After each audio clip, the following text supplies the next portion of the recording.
Hi,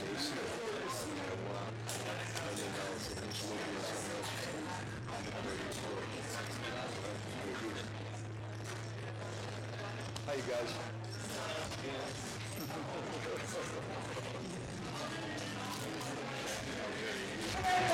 I'd like to call the meeting, Dunsmuir, June 5th, regular session to order. Before we continue, I want to tell you folks, if you hear a bunch of bells and whistles going off, stay seated. Please remain in your seats. What we don't want is we want everybody trying to get out when our fire boys need to get in here and get their stuff. So keep the aisles clear. The fire guys can come and get their gear, and they can go take care of business, and we can carry on. Now that I've said that, Sheriff Lopi, you have something that you'd like to address the crowd? Good evening. Can you hear me back there? Use the microphone, please. It's all set, ready to go. Use the, We got moved up. Can you hear me? there you go. All right, I just, yeah, that's kind of loud, huh? Anyway, I just wanted to ask everybody, because we have a bigger crowd than usual, to maintain proper decorum, be courteous. Please minimize the, blurting out, and we would prefer no profanity. And just be courteous to one another. We are going to get the opportunity. The mayor's going to give everybody the opportunity for public comment. And let's have an orderly meeting and just extend courtesy to your fellow citizens and to the council members. And I'd really appreciate it. Thank you very much. Appreciate you being here. Great turnout. Thank you, Sheriff Logan. Ms. Kathy, can you call the roll? Councilmember Steele? Yeah. Councilmember Welch is absent. Councilmember Wild? Here. Councilmember Padula? Present. Mayor Keisler? Present. There was no closed session. Will you please join me as we salute the flag?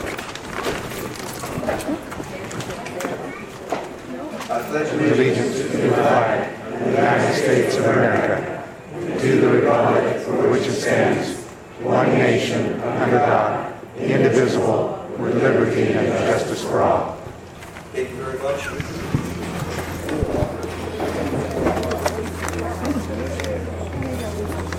Item 5 is the approval and agenda of minutes. Agenda revision. Yes, please. You have something? Deputy Code, California Code 36503.5, notwithstanding any other provision of law during the period commencing the day of a recall election pursuant to Division 11, commencing with Section 11,000 of the Elections Code of an elected officer of the city, and any upon certification of the election results pursuant to Division 15, commencing with Section 15,000 of the Elections Code, or, if the recall prevails, upon qualification of the successor declared elected pursuant to Section 11.385 of the Elections Code, an elective officer sought to be recalled shall not expend or participate in any action that would commit to expend city funds.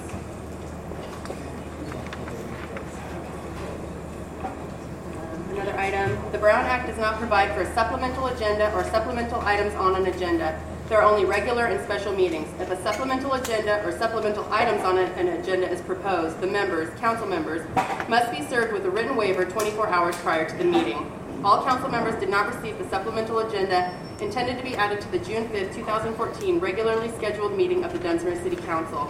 Please consider this signed notice as my objection to the supplemental agenda. I was not served, nor did I offer a written waiver, and do not wish to add the supplemental agenda to the June 5th, 2014 regularly scheduled meeting. Supplemental agendas are not legal and will not be recognized for the June 5th, 2014 regularly scheduled meeting of the Dunsmuir City Council by Mayor BigDave Keisler and Ed Still.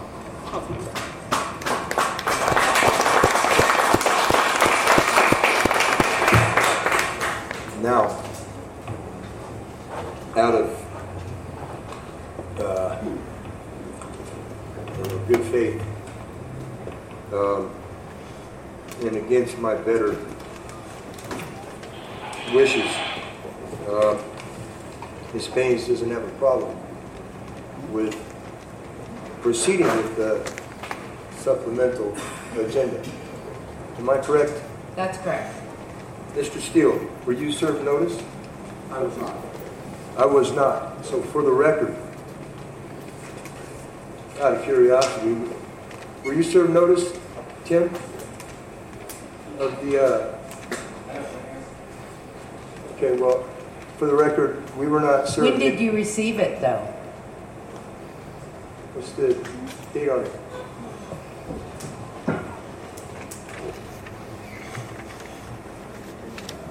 May 29th. Okay, well, it really don't matter. I guess what we're saying is we're going to concede and we're going to go ahead and have this little agenda item put on the, my question is, I don't know where it would fall into the agenda that the city staff prepared, took all the time and effort, which is the proper one, but to have that added in here, I'm confused. Why don't we discuss the agenda, because I think that'll be taken care of. Okay, Review the agenda. so moving on to item 5, approval of agenda and minutes and agenda revisions. Okay. Mr. Steele? In line with what was just read to us, a council member that has been recalled between the time of the election in which they were recalled and the certification between the time a council member is recalled in an election and the certification of that election, their authority is limited. They cannot participate in anything where there is an expenditure of funds. So we need to look at that, the agenda, in terms of what items on the agenda are will expend funds, and on those items, Councilmember Wild will not be eligible for participation. That includes under old business, discussion and possible action of Resolution 2014-23, solid waste capital expenditures and reserves discussion. That's talking about spending money from the solid waste fund. Item C is request to waive a utility deposit. This is something that's been held over for a number of meetings because we have not been able to get to it. But unfortunately, it also involves the expenditure of funds. Item F, consideration of city-supported community garden on Cedar Street. It also involves the expenditure of funds. Item F, discussion of, that's the community garden. I, Resolution 2014-26, call for an election and request to consolidate with the county elections to add a referendum. That item will require the expenditure of funds because we are responsible for the cost of that election. Discussion and possible action, Children Park trade or purchase with Mr. Benson also requires the expenditure of funds. Under new business, Resolution 2011-32 to repeal or amend resolution establishing a fine schedule. That's talking about funds being expended for a fine schedule. Discussion and possible action recording closed sessions using audio and video equipment, so long as we do not authorize any expenditures. It's just a presentation. It's just a presentation. There can be no possible action on that that would expend funds. The items on the supplemental agenda that, as we just discussed, are going to be allowed. I never got them. Huh? I never got it. Something. Okay. Well, I'll read it to you. How's that? Okay. There's this public hearing, discussion and possible action on status and employment contract of city manager regarding $100,000 annual salary plus substantial additional benefits, expenses, and severance pay. So that is certainly required, is talking about expenditure of funds. The first thing is city employee, what we're talking about is possible firing of the city manager. The first thing a fired employee is most likely to do is to sue the city. Under new business, discussion and possible action of appointment of interim city manager in the event of change of status of the city manager, which I would assume would be either firing or some sort of disciplinary action where she would not be available to do her work and someone else would be required to do so, requiring the expenditure of funds. So both of those items, Ms. Wild would not be able to participate in. Okay. Excuse me, just a point of order. I'd just like to clarify. Have you and Mr. Steele, Councilmember Steele, waived your right to a written notice for the supplemental agenda? Yeah. You may do so. Thank you. Okay. Hey, Ed, for the record, say, follow me. I waive my right, and we'll go ahead and hold this supplemental the agenda. Repeat after me. Say it. I will waive my right. There you go. I want to make sure everything is clear. All right. I'll waive. Comments from staff? Any committee reports? Yeah, but not to the agenda. Okay. Well, Thought you missed out on the presentation that you read before you got here. That is,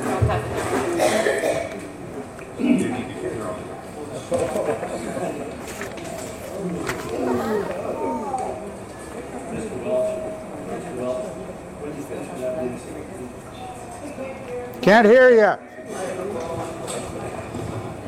Hello. I asked Mr. Welch to pass it on to me when he finishes.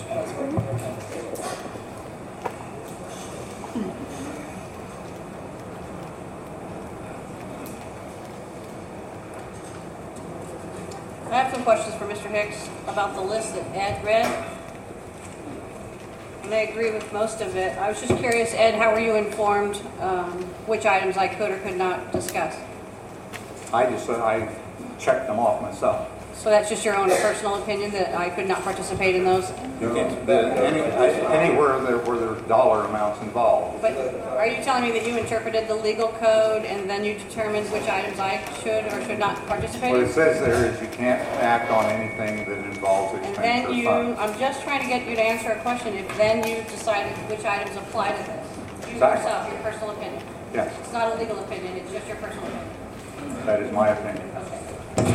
City Attorney, did you agree with everything on this list?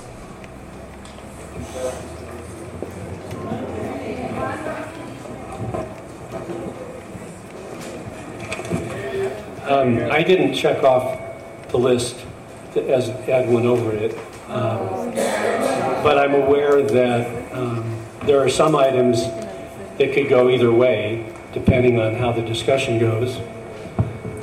So, Ed, do you want to just tell me which ones you said you listed? You weren't looking at the agenda? Just give me, you're asking. I don't want you to do it again, sir. I did that. Okay, well, then I won't answer the question. and that's your turn.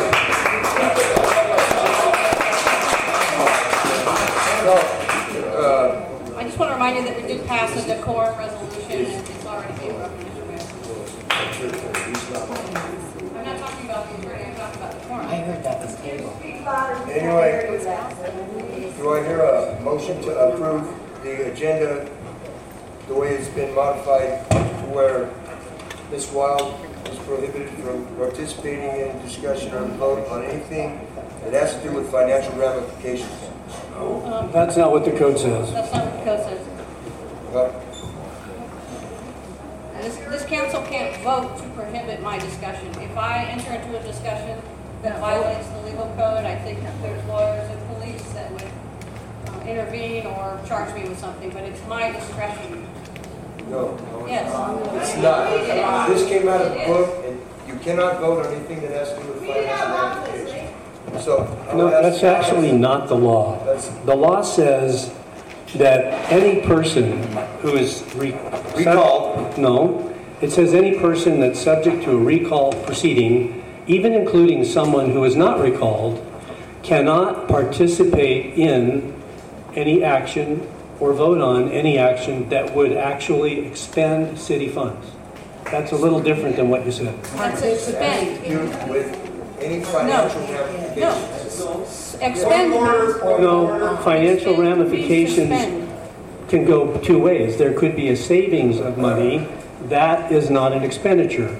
If there's a new, for example, if there was hiring somebody new, that would involve an expenditure. That's not the way it was interpreted by...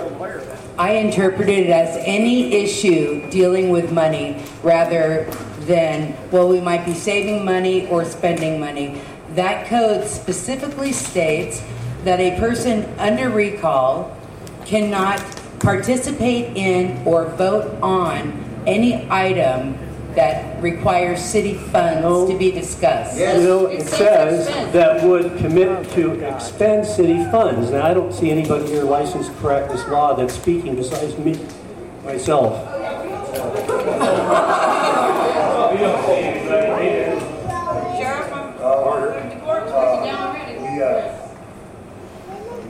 We seem to disagree. And I hate to do this. Mr. Kenny, can I ask you for your opinion on this issue here, sir? Hey, why argue about it? The point of the matter is that if the council member wants to vote, wants to discuss, there's no one here who's going to stop her. And the question is, what's the ramifications of the vote? The vote's going to matter, and he doesn't have the authority to vote. That's an issue. I agree with that. Well, now what?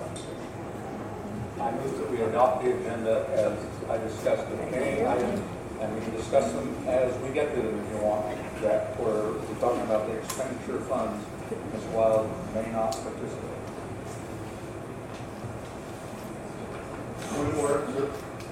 Suggestion, one of the things I found out was that if you want to, you can pull, if she takes a vote, you can note it with the city attorney or with the city clerk. Afterwards, after something's been adjudicated, then if necessary, you go back and repeal the vote. But if she records We're very aware of this. And I'm going to ask the audience, I appreciate it, believe me, but let me do this. Thank you. All right. Well, I know I probably, do I hear a second? Okay, I'll second it. I'll call the vote. All those in favor say aye. Aye. Aye. All those opposed? I'm just not clear on what we just did. What we just did is we're trying to approve the agenda. And we're going to take the items as they come, and we're going to discuss if you can or cannot vote on that item. You guys cannot prevent me from discussing or voting. I will Yes, use my own you can. discretion. No, you can't. This is your last meeting, Leslie. You're not going to... Respectfully, Mr. Mayor, I shall use my own discretion on how I interpret this, and it says not expend or commit to expend. And everybody knows what expend means. It means to spend. It doesn't mean to save, it means to spend. We understand that. Okay. But it doesn't say that the council shall vote and limit my speech. Everything on here has financial As Mr. ramifications. Ken, even as your lawyer, Mr. Kenny said, it's up to me and my discretion. If I participate in the discussion, I will be the one that bears the punishment. All right, just to get moving on, Ms. Wilson, when you take note of every one that Leslie Wild votes on, Can we do a roll call for every vote, please? I want to do a roll call again. All right, will you call the roll one more time? No, for each vote. For votes. Oh, I thought you meant, you put in there that he's here now? Okay. So again, we'll approval of the agenda in minutes, agenda revisions. I'll call the vote. I will amend my motion to discuss the items on an individual basis, so we adopt this agenda. More second? I'm sorry, I just don't really... Just gave you what you wanted. Well, how about I move that we merge the supplemental agenda with the current agenda. Already a motion on the floor.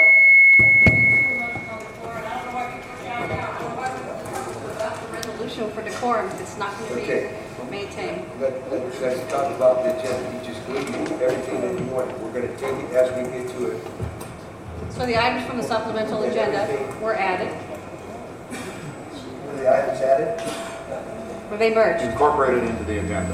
Where will they be placed? That's what my first question is. I don't even have a copy of it. Mr. Mayor, I recommend at the bottom of new business. I move that we put the public hearing first. There is no public hearing on the regular agenda. But it's on the supplemental that we are merging. Then I recommend that you move it to the bottom of new business, public hearing. Well, I just moved that we put the public hearing first, as they always go first on our No. agendas. Second. We always have public comment first. Public hearing. Public hearing. It's a public hearing about an item. It should be on, it's added. Why do you want to put it first in front of all the city business?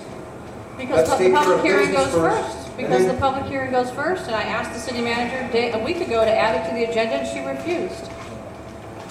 Mr. Mayor, Councilmember Weil was late, past the deadline, and I know it's an arbitrary deadline, but it was a deadline that was set by the city council. Okay. I disagree that the council sets arbitrary deadlines. Well, Ms. Wild, how long do you... That was quoting you, actually.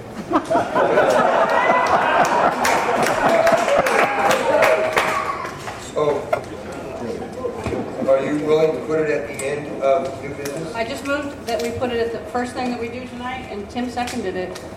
I think you should call for a All vote. right, I'll call the vote. All those in favor say aye. Aye. All those opposed? Aye. Nay. What did you say? Opposed? All right. Can we have a roll call, please? Councilmember Steele? No. Councilmember Welch? Councilmember Weil? I'm being asked to agree to the agenda. What's your vote? Oh. We're doing a roll call. Then I want what I wanted, yeah. What I meant by Beulah. Aye. Mayor Keisler? I want it on the end. Say, well, your vote for this agenda is no. It's no. So motion fails. So, the motion fails? Okay. So I move that we merge the two agendas and that the supplemental agenda be added at the end of new business. Do I hear a second? I second that. I'll call the vote. All those in favor, say aye. Aye. Aye. All those opposed? And we're going to do a roll call. Remember? Councilmember Steele? Aye. Councilmember Welch? Councilmember Weil? Opposed. Councilmember Beulah? Opposed. Mayor Keisler? Aye. Would be item D, of new business. Moving on. Is there any committee reports? Staff? Committee reports, yeah. Did you go to it, chamber? No, I did not. You haven't had a safety meeting? Any finance, no? No. Okay. I did hear one thing, that 2015, I think our Amtrak depot is going to be fully renovated. I did hear that. Let's go. Right on. All right. Announcements and public comment. City council meetings are televised on Channel 15 to keep the city residents informed of city council actions and deliberations that affect the community. Meetings are scheduled to be televised on the first and the third Thursday of each month. Meetings that take place on dates other than the first and the third Thursday will not be televised. Make your announcements or comments from the podium so that the residents home can hear what is being said. The mayor will recognize you and ask for your name and address so that the city staff can follow up on any issues requiring city action. People making announcements or comments may address any matter. City councils can only take actions on matters that are on the agenda tonight, but may place matters brought to their attention at this meeting on future agendas for consideration. The mayor reserves the right to limit the length of any comments or presentations. With all the people here tonight, we're going to keep it to a 2-minute rule. 2 minutes. At this time, I'll open up the podium to public comment. My first comment is to request as a member of the public that the receipt of the letter of censure be taken off the consent agenda and placed on the Can I start my 2 minutes again, please? Go ahead. Thank you. I request as a member of the public that the letter of censure given to the 3 members of the council be placed on an open agenda and taken off the consent agenda. My second point, a second cease and desist letter was sent to the city clerk, Mayor Keisler, and District Attorney Kirk on May 20th, 1914. These are the important facts. 1, we again respectfully ask the council members Leslie Weil, Scott Welsh, and Tim Badula to cure the Brown Act violations, spare our city unnecessary expense, and avoid their own public, personal embarrassment by performing these actions, which must be taken to remedy their Brown Act violations. Also in this letter, we expand the scope of our complaint to include David Hicks. The petition against Resolution 2014-14 has suspended his contract that covers his compensation and duties that conflict with powers of the city manager and violated the city ordinance. We amended our prior demands from the first cease and desist letter to include these things. 1, the city be allowed to choose and seek an outside independent legal counsel of their choosing. Attorney Hicks stepped down from his position to cease any and all activities as city attorney until the November referendum. Since Mr. Hicks' contract has been suspended since April 3rd, 2014 by successful referendum petition, that all compensation to date be placed in escrow pending the outcome of the November referendum. The recent events underscore these individuals' disrespect for the law, our city government, and our citizens. We ask District Attorney Andrus to aggressively investigate Attorney David Hicks and the council members Weil, Welch, Padula for misconduct in office. This letter, per California Government Code 54960.281, has been mailed by regular mail on May 20th and hand-delivered to the offices of the city clerk, the mayor of the city of Dunsmuir with his proof of service, and copies to Brenda Baines and the Dunsmuir News. I give her my time.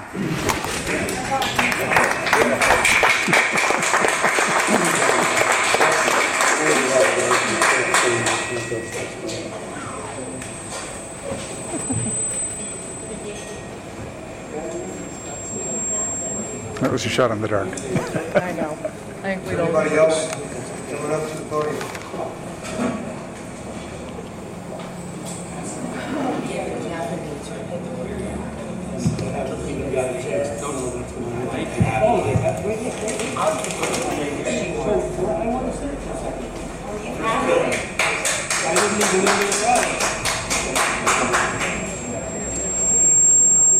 Chris Rainey, 4903 Madison Avenue.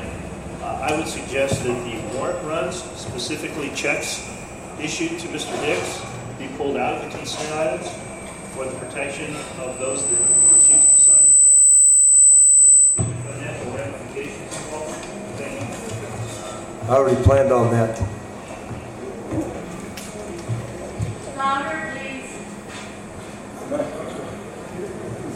Bruce Deutsch, 4833 Sister Avenue. I'd like to take this moment in time. So many people here from.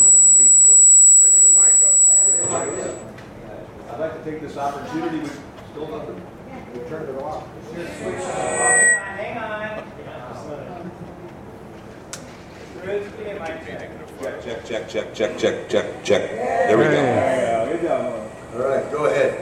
I'd like to take this opportunity with Ms. Kelby here and all the other folks that have been working so hard since last September. Let's give them a hand for the recall effort and what it's done for our city. Let's give them a hand for all the work they've done.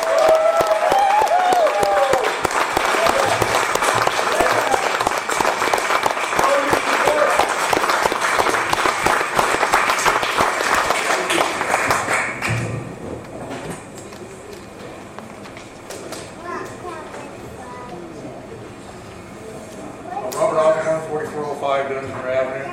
Robert, can you just speak into the mic, please? Robert Osborne, 4405 Dunsmuir Avenue. I have a question concerning the letter from the DA on a public video. This is Wild had put out. She indicated that her and Mr. Badula were going to go to see the DA. I would like to have an answer. Did you do that? You haven't gone and seen him. Okay, now it's been alluded also that you've filed a criminal complaint against the mayor. Have you done that? Have I filed a criminal complaint Either against one the of you. mayor? Against the mayor. I have not. Okay, thank you.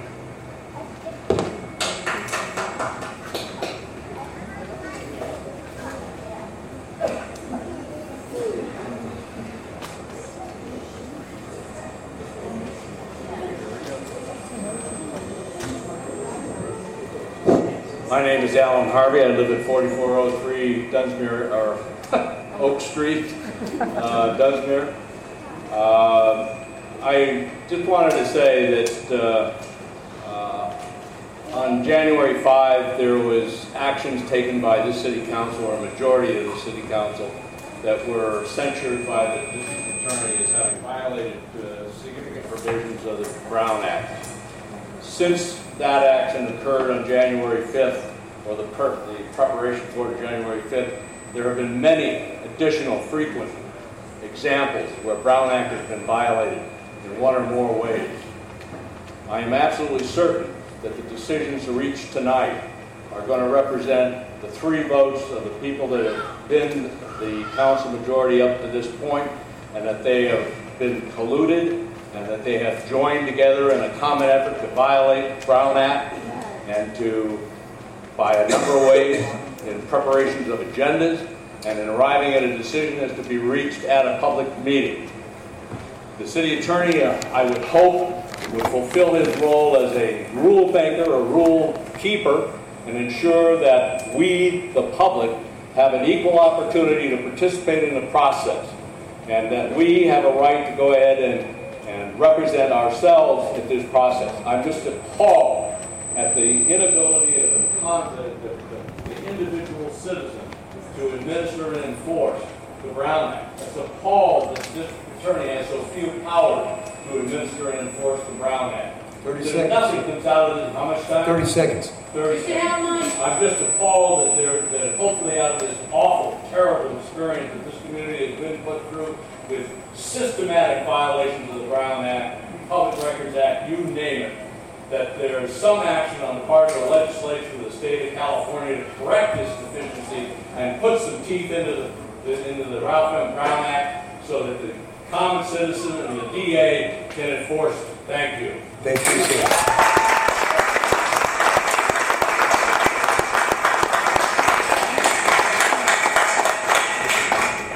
Steele, 5951 Dunsmuir Avenue. When the election's over, the people voted, and they sent a referendum that the recall was 3-1. Thank you very much. I would just like to say that this could be a new beginning for a couple of you people on the city council. You really misread your constituents. Your comment at the ballpark was we were only 4%, and you were listening for 96%. It's kind of lopsided. I think it's 76%, 24%. I think you need to start talking to your constituents, get this city council on track, start moving this city forward. We have not accomplished anything since you guys got on city council. And Scott, as I told you before, it's not every time in your life when you screw up and make a mistake that you get a chance to come back and set the record straight. Tonight, I hope that you too will set the record straight and start easing our minds on where this city is going. Because right now, I tell you, most of the people are worried that we're going to go in the river. If we don't get a city council that will start working together, and when Dick gets on here, that would be the chance for you two to prove yourself. Thank you. Thank you.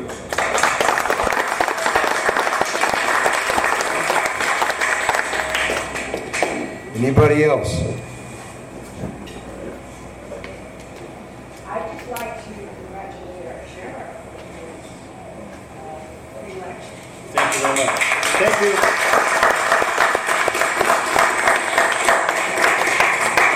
All right, at this time, I'll close.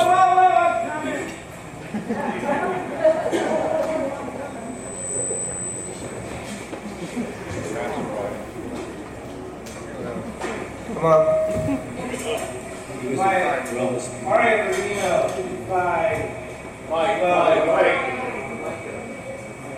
Rubino, 5512 Dunsmuir Avenue.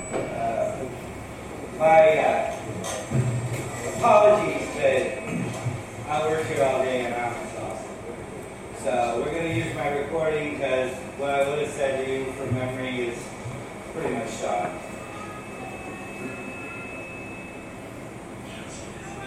Talking leadership. Scott, you and me recently talked about leadership. In order to lead the people respond. You're not a leader without the confidence of the followers in your community. I'll do it. I'll do it now.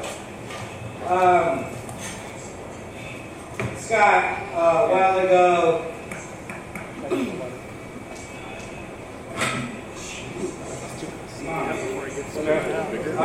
Scott, a while ago, I came by and I talked to you late about leadership. And there's now you can't lead unless you lead someone, you have someone following you. It should be evident by now, by the recall, that you guys aren't leading the people. And this needs to end. It's obvious in watching several of the meetings that you did conduct, Scott, that this is not your time. It's time to 30 seconds, for you to gather in how to be a councilman. And I'm going to recommend that you resign. Quite frankly, you just can't lead without leading the people. And the last and final note, and this is so upsetting, revenge is mine, saith the Lord. There's a reason for that. It's a fairly good reason. I'm not even a religious man. But I want to say, anything that you will do will be overturned in a week. So anything that you do is just sheer revenge. Sheer revenge. And what's going to happen is going to get undone, and we will be after you. So please, please, please be reasonable. Start making some decisions. And this isn't the time for you to leave.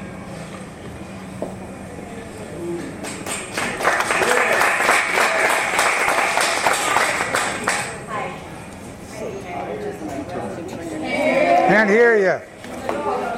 Yes, we do. Can't hear you. In the microphone. I'm talking in the microphone. My name is Dina. I'm a resident of Dunsmuir, and I don't care if you hear me. I care if Scott and Leslie and Jim and Dave hear me. So, Scott and Ed. Didn't care. Right here. Scott, don't be intimidated. I think you're doing a fine job. I'm proud of Leslie all the way. I'm proud of Tim all the way. I'm disappointed in some behavior about some members of the audience, but I think that this recall brought out a lot of character in people that was surprising to me. Surprising to me. Mr. Ramey, surprising to me. I think that this recall was very divisive, and it pitted people against people, and I think that some people are unable to trust the process. It's got to trust your instincts. And unless they can take that sign up in front of your desk. But she knows where to go. No, on the front, hang on your desk. Did you say kick me? No, it says, front of the names. Tell us about the blue tape lady. Hey, what about the blue tape? She's not the one. Oh, she isn't? Okay. No, it's her. No, it's her No, car. it wasn't. It wasn't. No, it was her car. Her car. It was her car. I'd like to start by actually contradicting what Dina just said. She called the recall divisive. I disagree. I think any time that you get 76% of the people to come together and agree on something, that's pretty remarkable. I don't know of any election that just came out there that's gained a 76% margin. So I'm seeing past council members that kind of butt heads when they were on the council together. And now they're actually respecting each other and actually looking out for what's in the best interest of Dunsmuir. Chris Wild, there's a difference between legal and ethical. You're sitting at that table right now, maybe legal. However, it is far from ethical. We the people do not want you there. We have made that abundantly clear. And if there was ever a meeting that we should consider getting up and walking out of, this is it.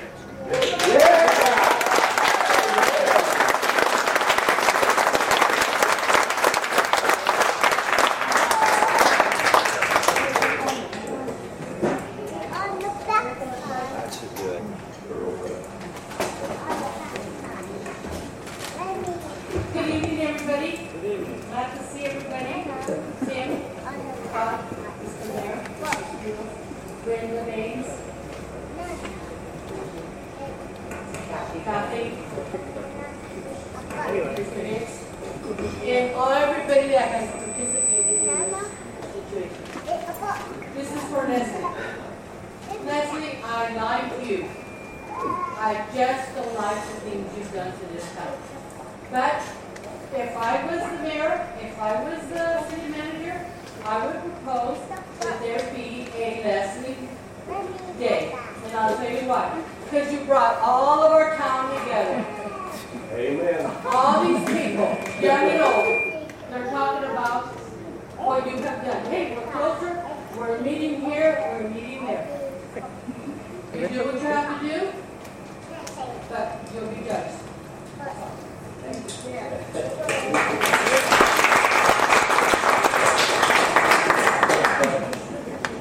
Anybody else? All right, at this time I close the podium to public comment, and we'll move on to announcements and reports from council and staff. Ms. Brenda? Mr. Mayor, first I would like to announce that we've been having problems with our street lights being replaced. The gentleman has had a problem with his boom truck. It is now fixed, and the street lights will now be replaced on a regular basis. There's quite a backlog, but they're going to start doing immediately. Okay? I do have a statement I'd like to read. Okay. Okay? I would like to stand up to read it. And is there any way that I can turn the audience with this mic? Yeah.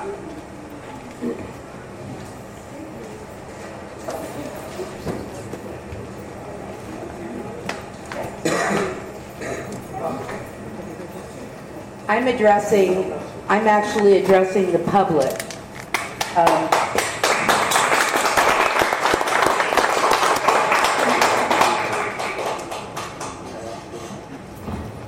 This is something that I've had to say for a while.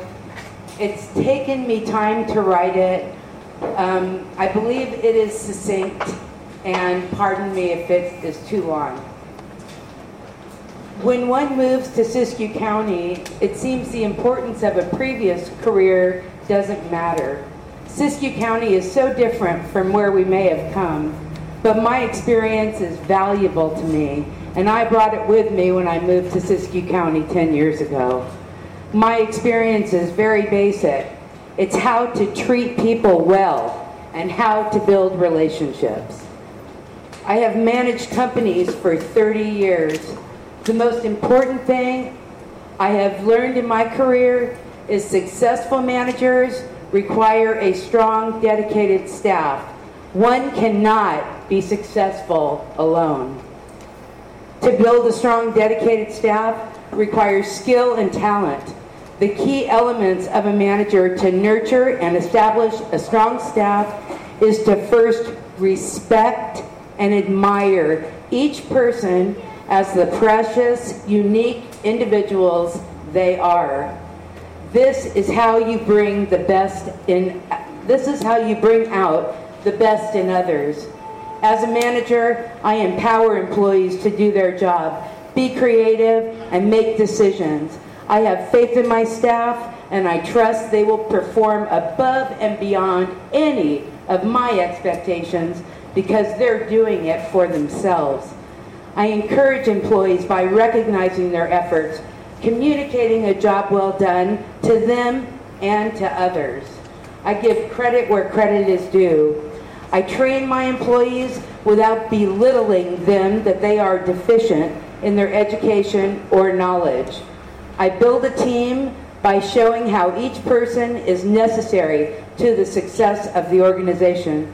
I lead by example, and I treat people the way I want to be treated. I have a relationship with each of my employees. I am not the only person in Dunsmuir with a staff to manage. The City Council has a staff as well. As City Manager and CFO, I must say I've been treated well by some and mistreated by others.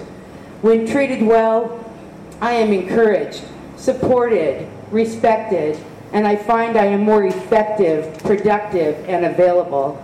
I work on multi-million-dollar grants, implement new high-tech procedures to make City Hall more effective, and represent the City of Dunsmuir so that we will be regularly funded at county, state, and federal levels for road improvement projects and infrastructure funding. It is at these times that I love my job. When mistreated, I have felt disrespected, hopeless, discouraged, and frustrated. In the last year, I have been hated, badgered, harassed, traumatized, and abused by some while doing my job. The hatred that raged towards me, I am shaking, sorry about that, but okay, this is all built up. Okay. The hatred that raged towards me was very personal. The hate was communicated, displayed, evident to everyone, and downright evil. Hate was brought into a professional environment and let loose. Personal feelings, especially toxic personal feelings, do not belong in a professional work environment. Obviously, I have not been able to develop relationships with some city council members, and that's too bad. I have been very successful in my 4 years working for the city of Dunsmuir. You see, it doesn't really matter what others may think of you, how they treat you, or even what they say about you. What matters is having the desire to succeed and knowing how to get there effectively by treating others well and building strong relationships. This last year has caused the city of Dunsmuir to not move forward. I have been bogged down with unproductive work. It became clear to me the intention was for me to be so busy to not be able to complete my work. Well, I did complete my work, but I have been unable to work on projects that are over and above my normal duties. Many opportunities have not been pursued because of personal agendas, unnecessary conflict, and micromanagement. You see, to have the most dedicated, hardworking staff that supports and respects you is everything in your own personal success. The people who have taunted, badgered, and disrespected me will only bring out the worst in others, and boy have we seen that. As a result, you will see no productivity, no success, nothing of real value. Dunsmuir is too small to have a city manager that just kicks back and takes credit for the hard work of the city staff. The city manager and CFO positions are working positions. With an office staff of 2, there is no other way this city will be represented and supported without a hard-working, dedicated, driven leader.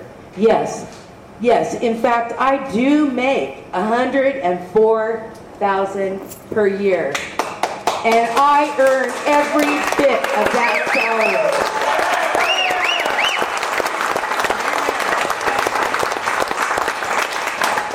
You have a city manager that knows accounting and a chief financial officer that knows how to manage that accounting, managing multiple funds, creating and tracking budgets, maintaining the segregation of duties, and I also assist in the annual audit of the city records. The city has saved a significant amount of money combining the two positions. I have calculated the savings based on the presumption that Mr. Jim Lindley and I both stayed in our respective positions. In the first year of this combined role, the city of Dunsmuir saved $66,500. The very next year, the city saved $74,400. Today is a new day in Dunsmuir, a day to change an ugly pattern, a day where conflict was solved by the citizens of Dunsmuir themselves. This is a game changer, and my hope is that the future of Dunsmuir will be forever better, where reconciliation is achieved without the filing of a lawsuit. Let's break the cycle, change the pattern. A pattern starts with one event, one decision. Let this be Dunsmuir's new legacy, where lawsuits are not the answer. We're much smarter than that. And thank you, citizens of Dunsmuir, for you have rescued me.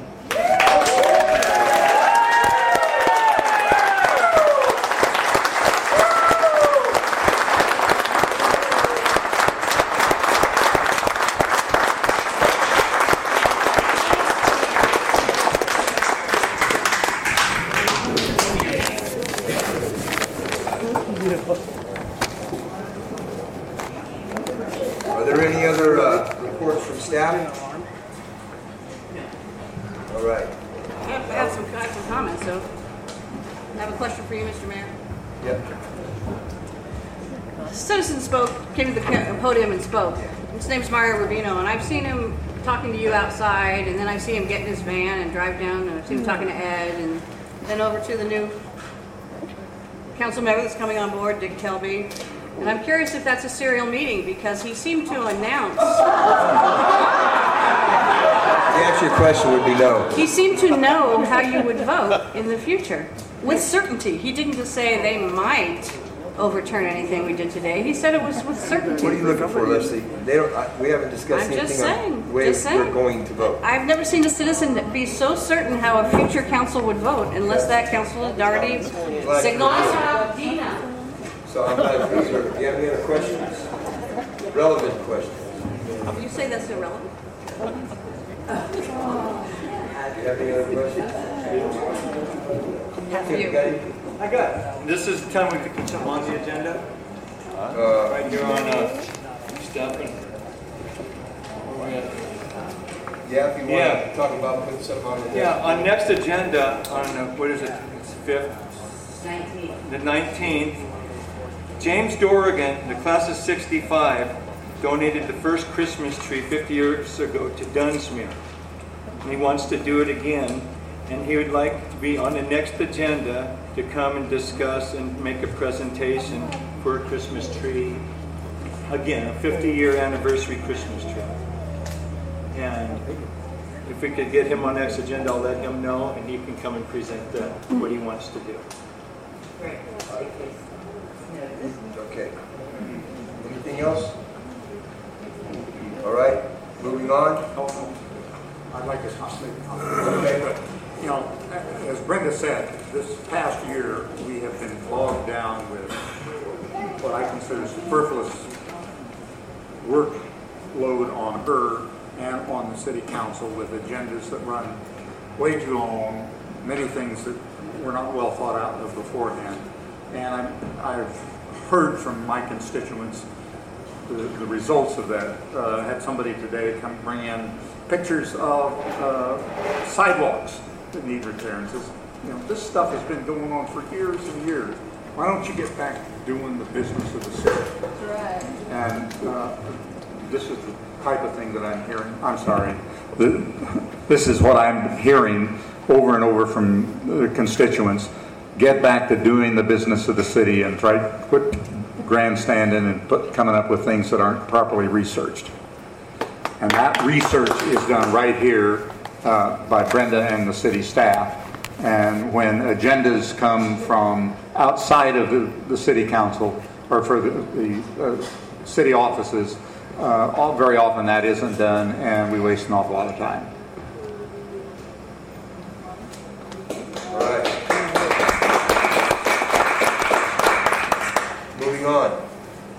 509, consent agenda.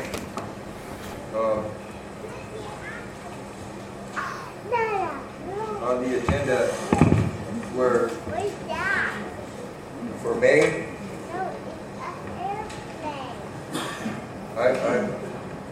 I moved that that the April A, that 45425 payment to David Hicks be removed. Can I do that, Ms. Brenda? Can I remove? No, Mr. Mayor, but you can remove the entire item from the consent agenda. Okay. But you are not approving the consent agenda. I move that we remove the entire item 45425 for May, 45509. No, Mr. Mayor, what you would want to do is you would just want to say, I want to remove April and May's warrant runs from the consent agenda in their entirety. All right. We will discuss them. I move that we remove April and May's warrant runs from the consent agenda, leaving only the receipt of letter of censure from the Brown Act violation that was dated addressed to me. That was requested to be removed. Okay, so it's been seconded. I call the vote. All those in favor, say aye. Aye. All those opposed? Opposed. Opposed. Okay. Please make note of that. Me and Ed Steele did not consent this agenda with the payment to Mr. Hicks.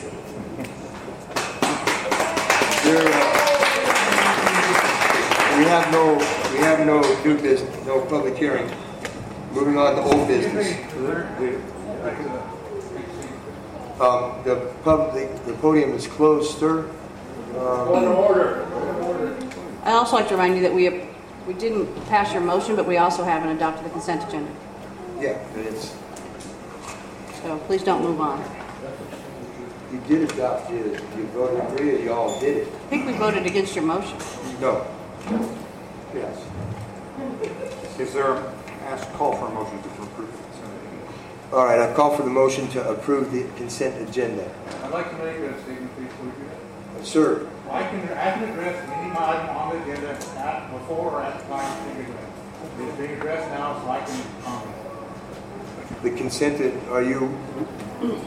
what part of this consent agenda are I'd you? just like to add my request to have item C removed from the consent agenda and placed on old business, so we can have a committee or something to discuss how to.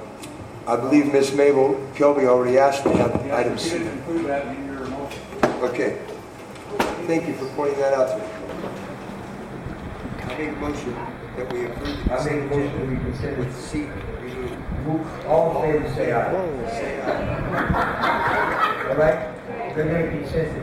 So, Where are we at here? all right. All in favor of consenting the consent agenda? We should have done that when we adopted the agenda, don't you think? Say aye. There's no motion. That's right, Mr. Sessions. I'll make a motion that we approve the consent agenda. So you guys don't want to consent? No, with the exception of C. They've asked for the motion. Okay, I call for a motion. Remove A, B, and C. With I make a motion that we approve the consent agenda with C removed. All in favor, say aye. Already voted on the other one. J, A, B, and C. No. Where are we at here? without item C. What do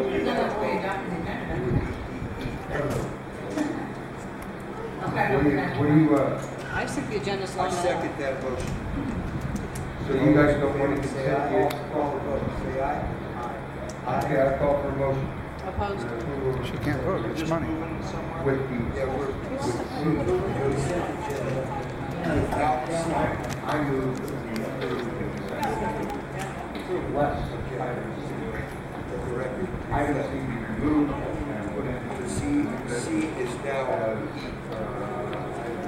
okay, moving on, there's no public hearing. we have 12. No business. Discussion and possible action, resolution 2014-23. I second that motion. Experience and residents preserve. All those in favor say aye. Call the vote. Say aye. Aye. Aye. Mr. Mayor, this item has come before the council before, Yeah, and it was we're tabled approving the with consent the agenda request that without I consult with Steve Dragstone. We got a whole agenda. Approve it. Okay. Let's do it. Let the record reflect. C is now E. Okay, moving on. There's no public hearing. Number 11, old business. Discussion and possible action, resolution 2014-23, solid waste capital experience and reserve discussion. Ms. Brenda? Mr. Mayor, this item has come before the council before, and it was tabled with the request that I consult with Steve Dragstone, the CPA for the city, on what are adequate reserves. Steve Dragstone has been scheduled to attend a few of the meetings that never took place. So he is not here this evening. The solid waste department is in need of upgrading and replacing equipment, facilitating proper disposal of accumulated recyclable products and mercury-filled ballasts. The solid waste department has excessive reserves. The last time any money was spent out of the reserves of the solid waste was a portion of a dump truck that was purchased by many funds. So it was not just the solid waste, and I've heard people say that it was only the solid waste. So if they would like to get that proper, correct information, they can come to my office. I'd be happy to supply it. The solid waste department is in need of several items. I've had them listed in your council memo. There was a citywide cleanup that we wanted to have prior to the heat, but we were unable to get the word out in time because the heat is here. So we would like to have the city council approve a citywide cleanup day for early fall. Last time we had a citywide cleanup day was in 2012. 8 30-yard dumpsters were used, 7 for trash, 1 for metal. 6 garbage trucks made 2 trips to the dump. Clemens donated 2 people for the entire day. 60 mattresses were disposed of. That's 60 mattresses that aren't laying out on the side of someone's house or in their backyard. Many truckloads of old furniture were hauled off. The city manager is requesting a capital purchase amount of $99,879, $100,000. Adequate reserves for the solid waste fund are 3 to 6 months of expenses, and the reserves will be adequate and will still be too high, I am determining. I have looked into having a solid waste rate study done. I am unable to locate anyone to do one, but I know that I can. It's just that I have not had the time to do it based on chasing shadows around here. So I would like to let the city council know that a rate study, recycling program, and composting program will be brought before the council for consideration. And I believe that the rate study will be done in-house. Thank you. I'll open this up for discussion amongst councilors or to the public. All right, I'll open this up for public comment.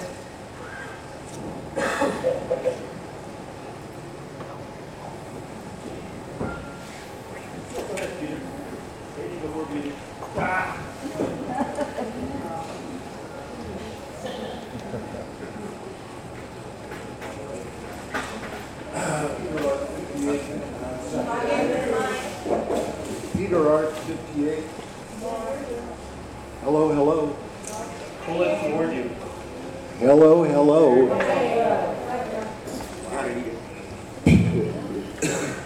Peter Art, 5859 Sacramento Avenue, Dunsmuir, California.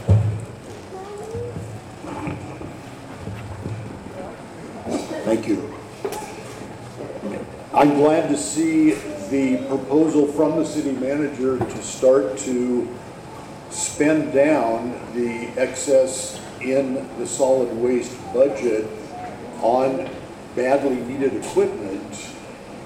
We've tried to have a dialogue with the city over the last several months. If you notice over on the Belknap fountain blocks, we have a mountain of green waste of all different types.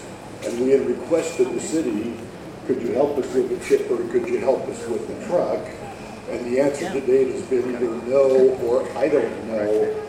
But we do know whatever rate study you do, you will see that one of the major driving costs is collecting our green waste, doing whatever processing we do preliminarily, and then trucking it out of Dunsmuir at significant cost to a small community that really can't afford escalating costs.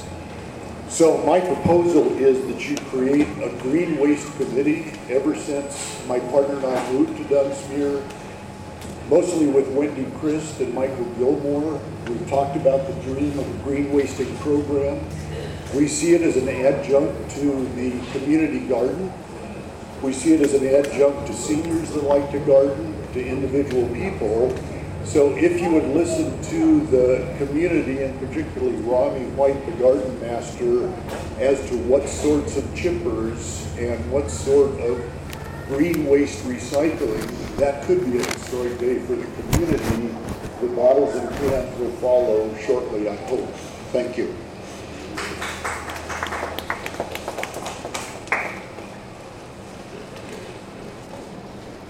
Chris Ramey, Dunsmuir. I would like to reiterate what I have said in the past, directed it both to the audience and to fellow councilors. There is a reserve in your solid waste fund. You really don't know how much of that is a surplus, if any. You need to take the 30,000-foot view. You need to plan both short-term and long-term. And then you need to figure out how much it's going to cost. One of the things that could be addressed, in addition to all of the other good ideas, would be some sort of allocation for our roadbed rehabilitation. I believe Reading does take some of the solid waste fund and use it to repair city streets. And I feel that our city streets could use repair. Thank you.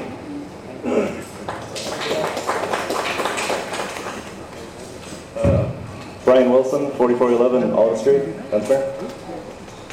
I work here for the city, so I have a little bit of different understanding of what the equipment would do for us. I've spoke with the council before about what I do in my job and how a chipper would be really helpful to have. The job I do is I go out and I gather a lot of limbs and debris, which we fill up a dumpster, and every time we have this dumpster hauled off, it's about $1,000. We do about 2 of these every month. So in the summer, it even goes up to maybe 1 a week. In that process, I'm driving from one end of town to the other, hauling that green waste to its dumpster. If we were to purchase a nice, good chipper, we would be able to chip a lot of that product and return it back to the public to conserve water in their garden beds. That's really common nowadays to use that. I think that Mr. Arth is right about the idea of having the city having equipment, but yet it would be used for private use, and that is something that it would be really, we wouldn't want our equipment to be handed out to everybody to use. We do value our equipment, and it's really important to us. So when it does come time to spending that money, I hope that you think about how it's going to help us down the road, and not that dollar amount that you're looking at, but what it's going to save you later, because it will save you a lot of money, I believe. All right, thank you. Thank you, Brian. Alan Harvey, 4403 Oak Street. I'd like to make a couple of other suggestions for use of some of the excess funds that are in the solid waste fund. First off, would be to go ahead and establish a reserve for equipment replacement reserve for the street sweeper, which was purchased from solid waste funds. That street sweeper is not inexpensive, and it needs to be, to avoid having surges in capital outlay required in future years, it'd be a good idea to lay aside funds and account for them in the budget so that they're clearly visible. In addition to that, I think I would highly recommend more than one or two. I would like to see us have at least 3 all citywide cleanup days where we go ahead and provide an opportunity for the taxpayers and residents of the city to go ahead and put materials out on the curb to go ahead and be picked up by the city. Certainly driving around the city, there's an abundance of, not an abundance, there's some property owners, we all have seen them, that probably need to have an invitation to go ahead and participate in that kind of a program. Those of us that may have hidden away junk and stuff in the garage or in the basement, those are opportunities to get rid of things, and that's going to avoid people having to take them up and pay for individual disposal at the landfill. I think in addition to that, I think there's a real need for hazardous waste pickup. Paints, insecticides, pesticides, well, same thing, herbicides, the computer equipment that can't readily be disposed of in a landfill.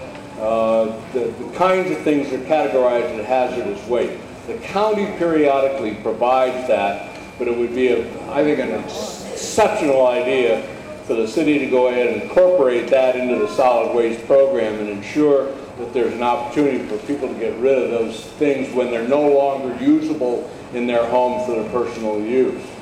I already mentioned the reserves. And I think that pretty well covers it. There may be some other things that some creative minds come up with. And frankly, it might be a good opportunity for the city to think in terms of putting together some kind of a task force of residents and homeowners within the community to go ahead and develop a plan for the use of funds. It's rare, very rare, when you have an opportunity where the ratepayers themselves have paid sufficient revenues into the system to be able to provide capital that can be used for creative ways to deal with the solid waste issue. I think we need to take advantage of that. I think the brains that are represented in this community are fully capable of doing that, and also in assisting in the development of a rate study, if that is the council's decision. Thank you. Thank you, Mr. Arnold.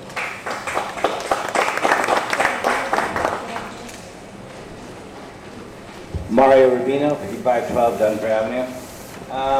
I'm hoping that council is aware that the county no longer has a dump. It has a transfer station, and I have the contract with the county's transfer station, and it's very dependent on the price of fuel. That's because they haul the garbage north and south to wherever they get the best price to haul it. I really want them, when the calculation is made, to leave enough room that when it is time that the fuel prices start hiking up and the pelletiers charge more to bring the waste into that transfer station, we're prepared. The last thing we want to do is step in front of having to raise the garbage rates after we've depleted that fund. And that's one of my biggest fears here. So I know the green waste is the most expensive. I've spoken in front of this council. I think the idea of getting the pond liner, getting the chipper, and having a way to deal with green waste, and if it is possible to turn it into a mulch that is a product for the community, I think it's a great idea. As Mr. Fabrini and myself knows, the processes in the past, and Mr. Padula, the processes of handling green waste in the past in this town have been very poor. We need to take a real focus and move towards resolving that issue, but also protecting what it's going to cost us in the future to get rid of this green waste. Thank you. Mayor, members of council, Alan Harvey, and I had one more idea. A flash came to me, and that is, you might well think also of some kind of a holiday for paying solid waste fee. Do that for a month, a couple times during the year. If there seems to be a buildup in reserve that are not going to be needed for all the other purposes that you have in mind for it, a rate holiday might be a very good idea. Thank you, sir. I'd like to ask about the feasibility of doing recycling here. I know we don't do that, but I know in the Bay Area, where I have a second home, in my garbage bill, I received a really interesting showing the cost savings of recycling, not to mention the earth savings. And it was $160 million they saved in 1 year with their recycling program. It would be fantastic, especially here. I think we're such a green community, but we don't have recycling. And in Manchester they do. Okay. It would just be great if there were like separate cans and we could, it was a little more accessible and easier to do here. Thank you. Okay, I'm going to ask, I'm here in Bells Fire Department. Is it okay? Carry on. My apologies. Gary Tomchuk, 5744 Dunsmuir Avenue. Just echoing some of the sentiments about the green waste and the recycling programs. When you look at other towns, like if you look at the Bay Area, and you look at how each town is putting the effort forth to be the greenest town, because that also attracts the most businesses. So this is actually an economic driver as well. So that's something to take into consideration when you're looking at, these are not just costs, but they're also ways to promote the city as being progressive and being, some place that people want to move to and do business. Thank you.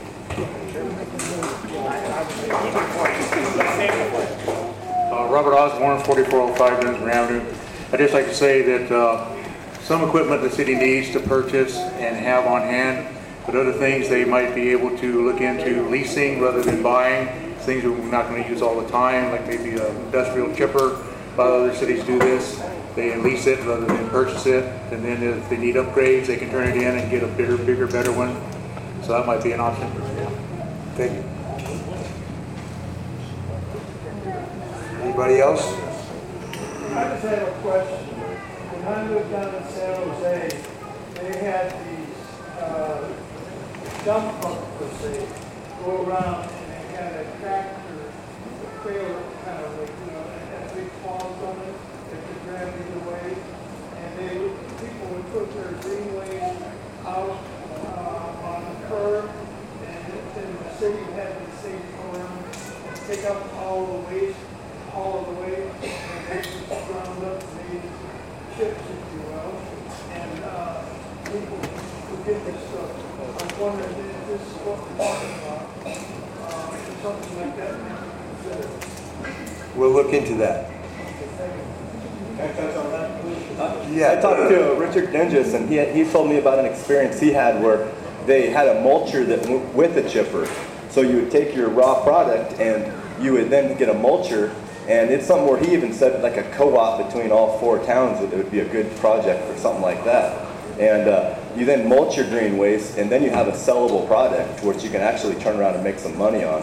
And like he's talking, if you were to go big and take everybody in town's green waste, you might be you could probably make some money at it if you had a mulcher to go with your chipper. But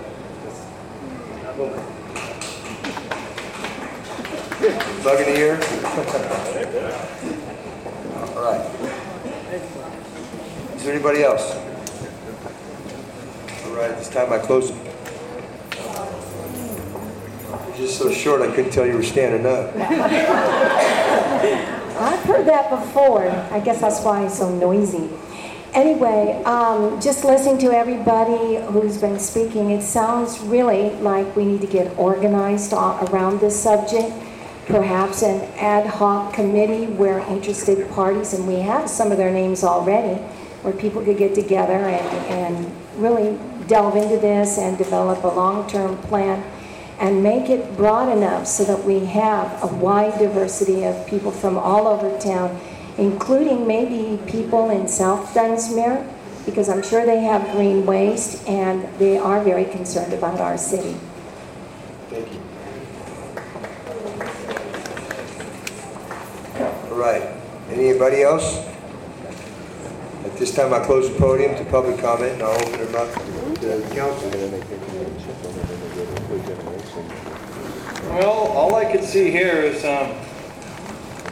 the wish list, 100,000, overcharging the people for 3 or 4 years and don't want to give the money back. So I'd like to see buy all this $100,000 stuff because we do need it.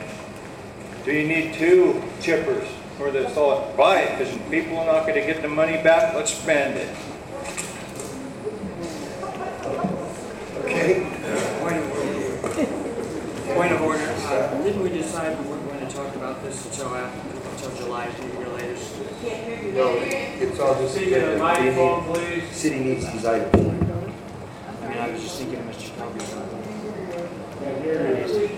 Kelby's input. I was asking if we hadn't had a motion that was voted by everybody that we were going to bring this back up not sooner than July. I believe that it was tabled until this meeting, June 5th. Okay. Wait, can we talk money? Or if there's a vote, can we do this stuff here? We're going to do a vote. Should we be? She can't vote, but we're all in agreement that the city needs these items, right? So, Well, they may need those items, but I didn't authorize any savings account. A lot of people want their money back. well, Actually, the savings account began 10 years ago by resolution 2004-26. These reserves did not accumulate in the last 2 or 3 years. They have accumulated within 10 years. And regarding that, in terms of if we try to return money to people, you'd have to return it to the people who paid it. How in the world do you figure out 10 years ago who was paying into the fee and how much they ought to be getting back? It would be a nightmare, and most of the money would end up going into figuring out how to pay it. So we have the money, we know we have needs, the fees were raised because there was a deficit. We'd been doing a lot of things that we were talking about doing again. Then those things were cut back because the fund was broke. Now we have the opportunity to do that. I think we've had some really good suggestions. I'd like to suggest that on the next meeting's agenda, we discuss how to use the committee system. We already have a Public Works committee to perhaps bring in some members from the community on that committee to look at ways to make the changes necessary, first of all, and do a rate study so we know what it really is going to cost. Perhaps one idea that I had, we already have extra sized garbage cans. If you use more garbage than normal, you can get an extra can, you pay more for that. I put out my regular size can about once a month because I do recycle, and we do have limited recycling. We have our our blue bag program. We could extend that. Perhaps in many towns, you'll have 2 or 3 different cans at each household, one for green waste, one for garbage, and one for recyclables. And we could look at doing that and, become the green town of the county. Those are all things that could be considered. My suggestion at this point is to authorize the expenditure of the roughly $100,000 that we're talking about for equipment at this point. I make a motion that we do that, and that then we, on the next meeting agenda, talk about how to form a committee under the, in addition, as part of the Public Utilities Commission, to discuss all these things. See, what happened 10 years ago, the garbage fund, it was broke because people were opting out of their garbage, taking it to the Dumpton. There was a resolution or a thing passed that every house will pay garbage, and that's how it got to be like this. There was a 25% across the board increase without any calculation as to if that would be enough reserve, if it would build enough reserves. And I'm sure it didn't for like 6 years. And then all of a sudden, Could some of it be used to offset the water rate increase? no, you cannot use one fund's money to another fund. However, you can do short-term loans with interest as long as they are approved by the council and they do not affect normal funding of everyday expenditures. There's been a motion on the floor to approve this resolution 2014-23 by Mr. Steele. For the second, to buy this stuff here? Second. I'll call the vote. All those in favor say aye. Aye. Aye. Aye. That's not your money. Sorry. I mean, I didn't agree to pay extra. So you say nay? Nay. Nay. Let the record reflect. Moving on. Well, there's still $350,000 in the reserve. That was $450,000 in the reserve. Well, I'm Now not- it's $350,000. They want to Councilman get Padilla, that. I'm not saying I wouldn't want to send the money in if I could afford to. Maybe I can, but it's my choice. It should be not our, take it from them and then come up here and decide later. Moving on. Discussion and possible action. Committee appointment to revise Mount Shasta protocol manual for the city of Dunsmuir. Ms. Brenda? Yes, Mr. Mayor, Council Member Wild would like the council to consider the adoption of the City of Mount Shasta City Council protocols. She would like the adoption to allow for future revisions to the City of Mount Shasta City Council protocols by resolution of the Dunsmuir City Council. This item has been on the agenda several times, obviously, and it has either been tabled or not addressed because of cancellation of a meeting. But I would like the City Council to consider my recommendation that the City Council appoint a committee to create City of Dunsmuir City Council protocols using the Mount Shasta City Council protocols as a guide.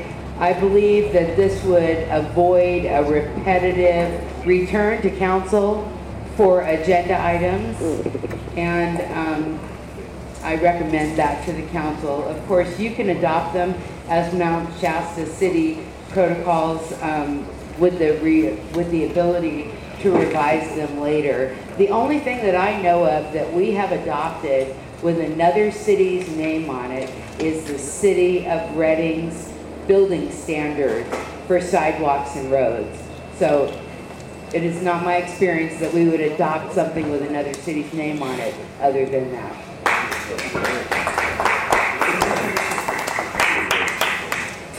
This time I'll open the podium up to public comment.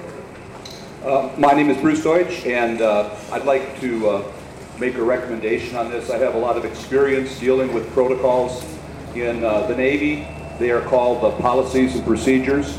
And back in 1994, as a commander at the Naval Bureau of Personnel, they had a 4-year project where everybody in the Bureau went through and identified everything in their policies and procedures, what they liked, what didn't work, what were the inconsistencies, redundancies.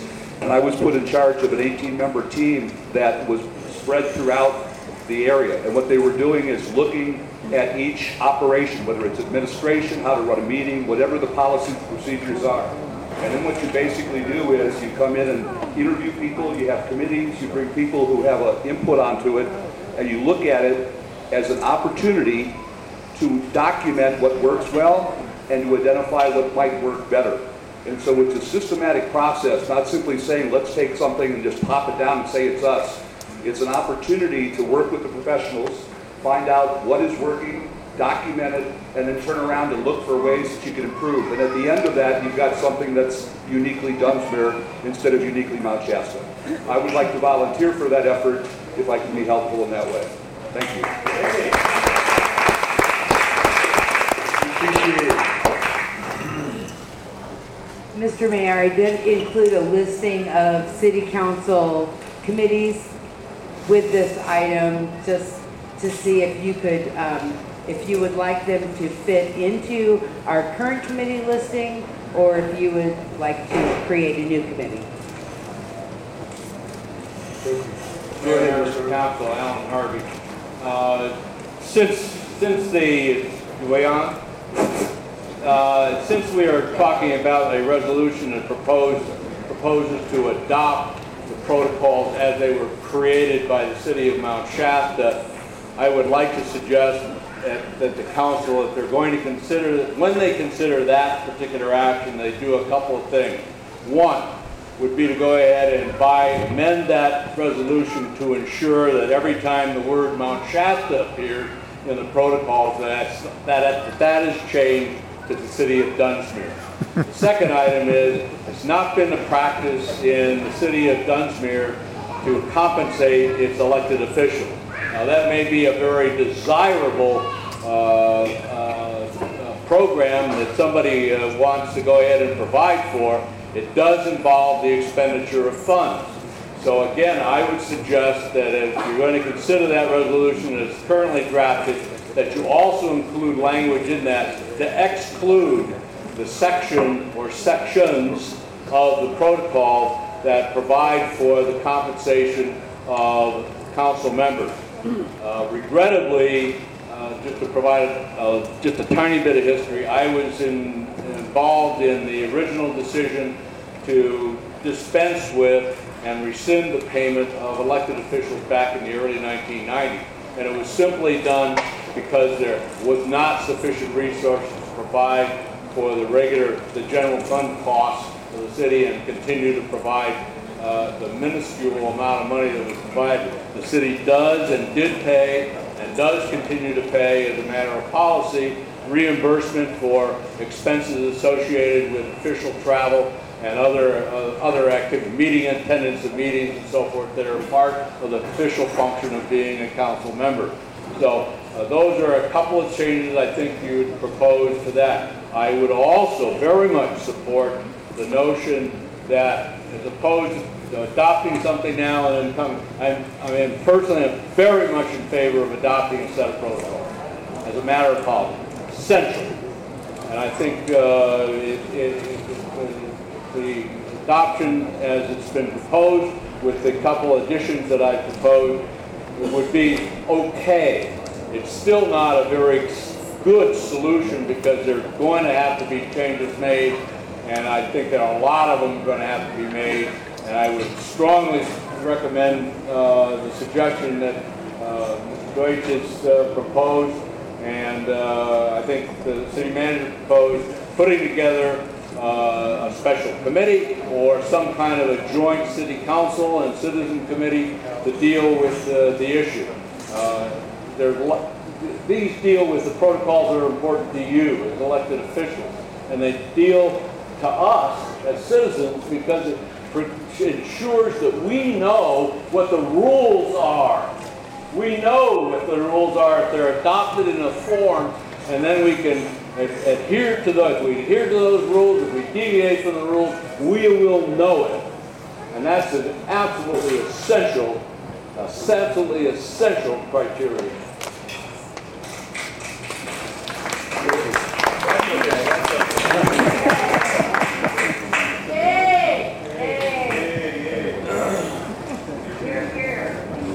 Peter Arth, 5859 Sacramento Avenue. Instead of a long-winded message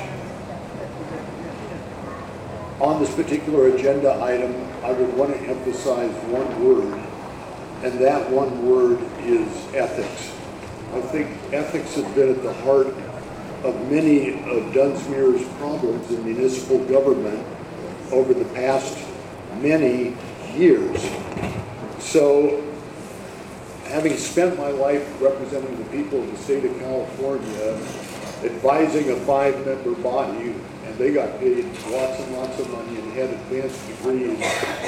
Before you start adopting ordinances or amending ordinances, you have to understand that you are making a law, or at least you are interpreting the Brown Act, you're interpreting the act that has to do with contributions, you're affecting any number of laws that have been at the basis of any number of lawsuits.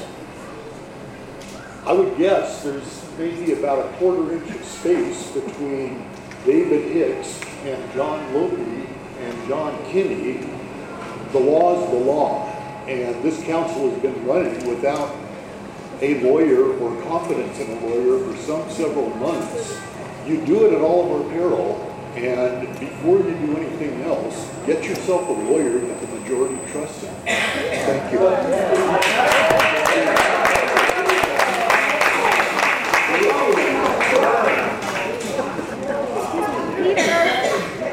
I hope that the members of this council know and reflect that we have two petitions against this council, a recall, which is a petition of this council, and this council does not reflect the will of the people. And quite frankly, I think the protocol should be left to the next council to make the decisions. I'm sorry, the people have spoken, they have spoken clear, and we will petition anything tonight that goes through on the agenda, goes through by resolution. It's very, very clear when 75% of the voting population says no to you three, because they didn't just say it to Leslie, they said it to you three, okay? No means no. We will petition, we will stop you. Please postpone this vote.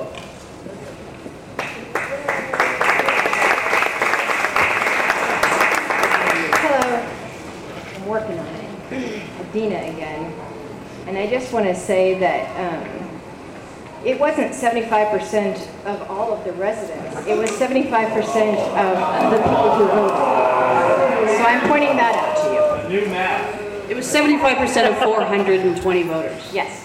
And Scott and 488 voters. Whatever, we're talking about the protocols here. Okay, and I would like to say the reason you're not able to move forward is because you don't have any policy and procedure. You don't have protocol. You have nothing to follow. Get it in. Get it in. Do the right thing. Do the right thing and adopt this.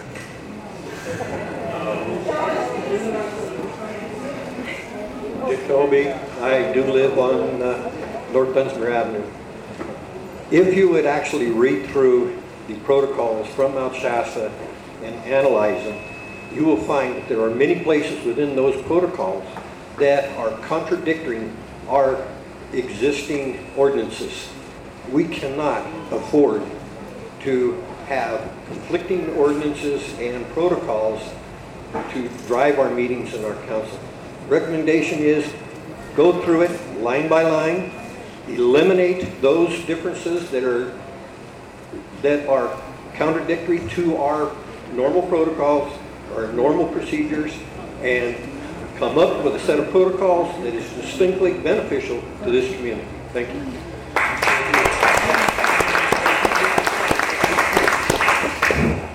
Carolyn Rivard, 4421 Leaves Avenue, Dunsmuir. I have a question. Does the city council know what's in the Mount Shasta Protocol Manual? Do you know what it is? And you want to vote it and say use it? Don't you need to study it first? We've been studying. I'm sorry if this is a dumb question. We've been studying it for a couple of months. Okay, thank you. It has to be highly edited. Highly edited. It's not ready for us to accept the way it stands. We have nothing. We're just trying to find something to edit to. Like I'd go with Mr. Kelby here. Let you go through it and edit it, and because I've seen when. Ew. It's still open to the public. Sorry. You're welcome. Echoing on that, Gary Tomchuk, 5744 Dunsmuir Avenue. echoing on that, on the meeting at the ball field, which was an unofficial meeting, I understand, I believe it was Mr. Deutsch got up and read a section of the Mount Shasta protocols, because there was another item on the agenda that night about adoption of protocols for decorum. And so there was already showing that there's differences of opinion. And so just that it wasn't clear that they actually knew that the protocols were that well understood, and what was the conflict with the existing protocols and ordinances. And so I agree that there needs to be a committee to look and do that before adopting the protocols, not after.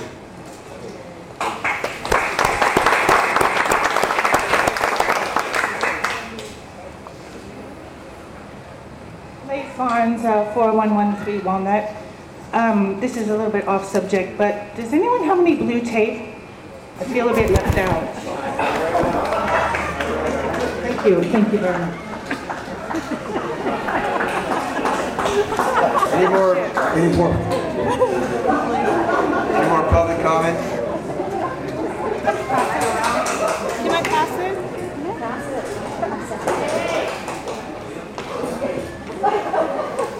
Hello, my name is Carol Powers, and I've lived in Dunsmuir for 40 years. And actually, I didn't get to vote for anyone on this recall, or against them, but I did vote for you, Mr. Lope, or Sheriff Lope. Thank you very much. Okay. Anyway, I would like to say something about participation from the public. We turned a corner here. I've seen things that when I went to school that I had always hoped for. You know, the apathy in even the whole county, you know, at one time was pretty bad, you know. People didn't know they had a voice, and they didn't know how to use it. It was unpopular to do those things. But I believe that before we pass protocols, before we make decisions that affect all of us, that not just on protocols, but all of these issues, we need to start setting community, I can't even think of the word. We need to have people involved and our citizens involved. We need to give them a voice because we don't want them to go home and bury themselves in television again. You know, we have so much potential here. We can make an example for our children. You know, my opinion is that we need to take consideration for what we're going to gain here. You know, I know this is almost kind of become like a popularity contest, and people are being stubborn with one another, and they're going for blood, and it's been on both sides. But you know, sometimes it's wise to just stand back, and even if you don't agree with it, give it some time, because it can work out. You may not always agree, but you can't always have your way. Nobody can, you know. And I'm impressed with you. Thank you for being a voice of reason. You know, I'm not so sure about, but I have hope for you, Mr. Wells. Thank you for your wisdom. Yes. The mayor here was brought into the situation with virtually no experience. I don't think he probably even wanted to be mayor at that point. I think he's done a wonderful job, and he still intends to do it. He needs our support so he can learn what this community needs and what we want, and then he can be a leader for us. You know, Leslie, people have spoken. You know, if you would have backed down a little bit and not been so stubborn, then maybe we could have worked something out. And I regret that we couldn't have. I've never even had a conversation with you, but you blew it, lady. And Kim, you have been a member of this community for a long time, and people are disappointed. But you know what? They love you. People love you here. And we can get over this. And we can learn from it, and we can become better and stronger. You know, let's just give it up. And Leslie, please, please, please, I hope you're not out for vendetta. You know, I hope that you can make peace with some of these people and live in this community, because it's bad for Dunsmuir. It really is. Do what's best, and do what's best for yourself.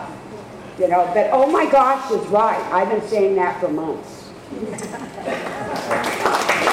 Thank you.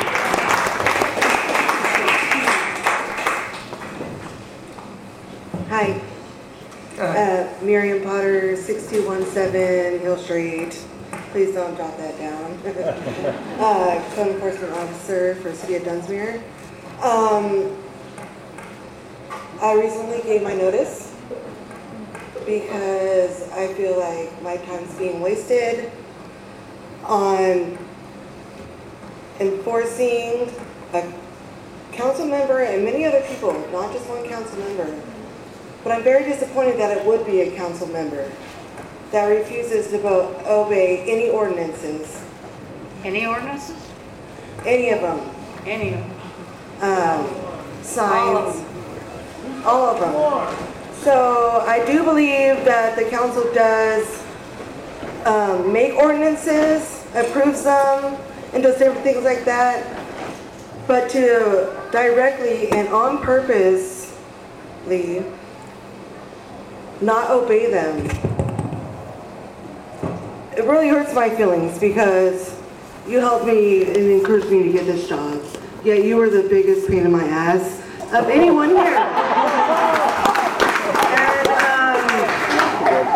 And I just want to say that I hope that, actually I don't even hope, because I know it will never happen. But maybe you become a better person someday. Thank you.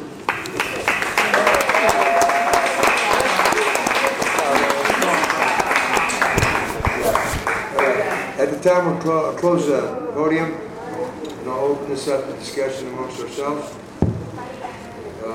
Okay, we do not have a resolution here. This is a council memo to provide some guidance for Brenda.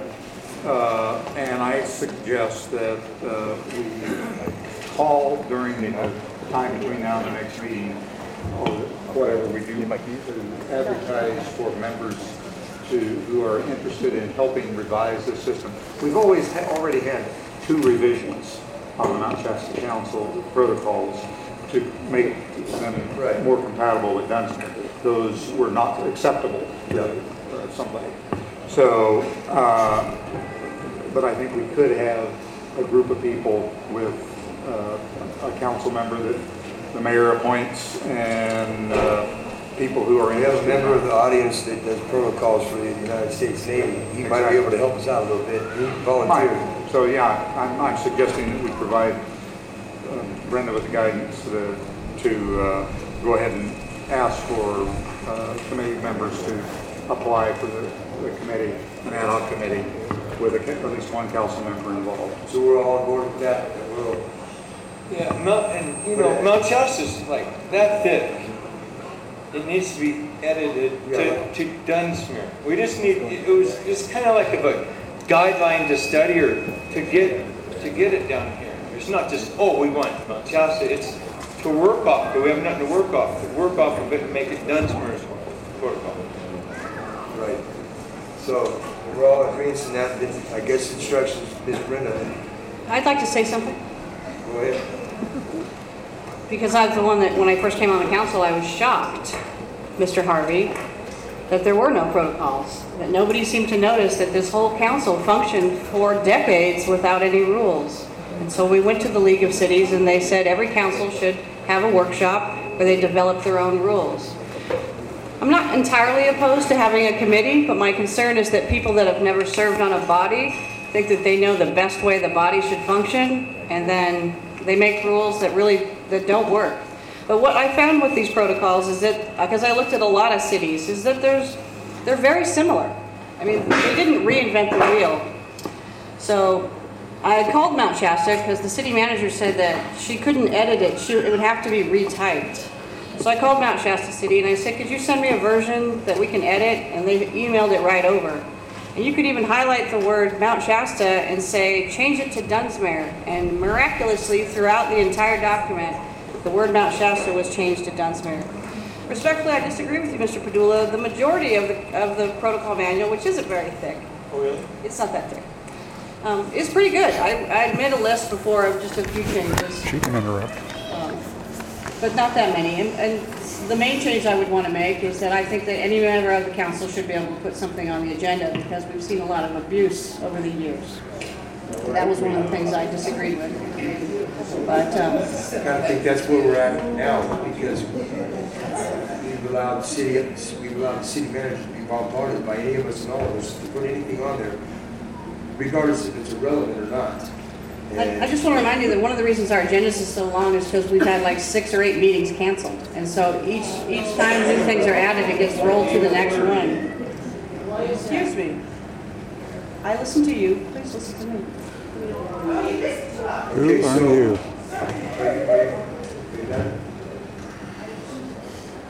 Scott, what do you think about this much sense of protocol? Or Dunsmuir protocol or whatever? Well, I think there are better protocols that I've read, but I think it's important we find, if we're going to mimic a protocol, find a city comparable to our own, which we have. But I think foremost we should give deference to Councilman-elect Kelby's. He's going to have some input on this too. And certainly if we take Mr. Rubino's threat seriously, we should defer any of these matters with resolutions until after he's seated in office.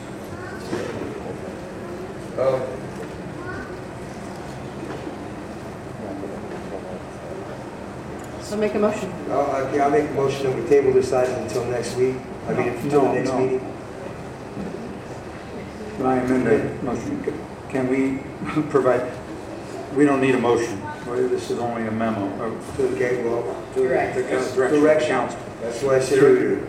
Okay. But can we suggest to that a committee be formed by people applying for a position to help them? Do you want to appoint Mr. Kelby to this committee? Because I think that's up to you. I think the mayor should make an appointment of a council person. Mr. Kelby, you ain't even here yet, you already got homework. All right. Okay. Do we have concurrence? I'll agree with that. I do. Now, I don't want this put off. You know, to me, committees are just to put something off. The stall is next week. Okay. May 19. This item is tabled. Is that what you're saying? Kelby and you are going to work on the protocol, trying to get something together with Mr. Bruce over there to bring to the 19th meeting. So we got something, some idea of where we're going to go. Y'all agree on that? She'd have to roll a tape under that chair next to you. Moving on. Mr. Mayor, could we take a break after this next item? How about if we take a break right now? It's 2 hours sitting here in my butt now. I think that Julie. There are refreshments across the street. Let the people eat cake. And more bathrooms across the street.